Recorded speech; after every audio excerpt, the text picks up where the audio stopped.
Hello, welcome back to another episode. In the second episode of American Horror Stories Season 2, a newlywed couple named Jocelyn and Bryce move to Mountain View Place. We learn from a flashback that takes place 20 years in the past that Jocelyn struggles with feelings of safety as a result of a tragedy that occurred when she was a young child. And a person wearing a bunny mask broke into her family home through her bedroom window, and, although it's assumed but never shown, bound and then killed her parents. As an adult, it seems as though she never actually left that room in her newly bought home.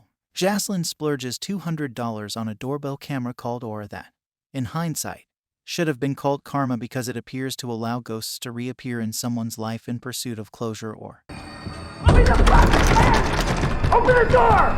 My fucking wife! Wait for me! In Bryce's case, retribution. After having to explain to her angry, "You're so insane," husband why she felt the need to spend her own money on something like this, he gets out his tiny man sack to mount the gadget on their front door, and it doesn't take long for it to begin sending Jocelyn's phone app alarming notifications. While working on her newly launched jewelry business from her home office, a notification is received, but when Jocelyn checks the app and calls out hello, no one seems to be there. Instead of one of the maniacs waiting in the bushes to cut her throat that the man who sold her the aura warned her of, Jocelyn sees nothing but raccoons. In a scene unbecoming of the previously demonstrated strengths of an actor like Gabri Sidai, who demonstrated her ability to pull off Minotaur sex with a straight face in her role as Queenie in a HS Season 3. Coven, she leaves the presumed safety of her home's interior to go flailing about in the darkness of her front yard.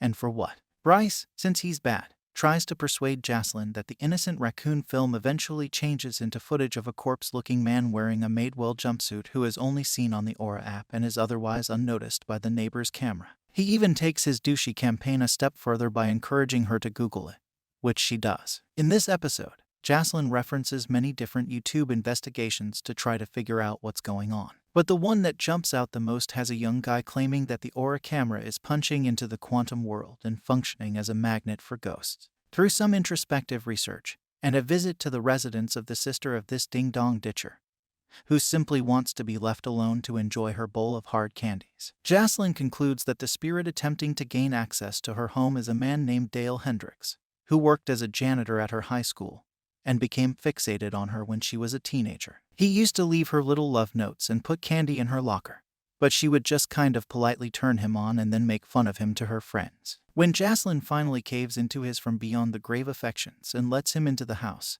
they both apologize to each other, and he crumples into ash, satisfied to have concluded that painful chapter in his life. In a local news clip Jocelyn watches later, she sees that he'd been missing for 2 months and killed himself weeks before visiting her home via a jump from an overpass. The spirit who arrives next, this time to conclude some business with Bryce, had a more gruesome and far sadder demise. Jocelyn is less terrified this time because she is aware of the situation, although she is shocked to acquire additional dings from the Aura. She also realizes that this particular guest isn't for her when she sees the ghost of a young lady in her doorway. The lady cries out that something occurred to her at Grace Park and that she is terrified and unsure of her location.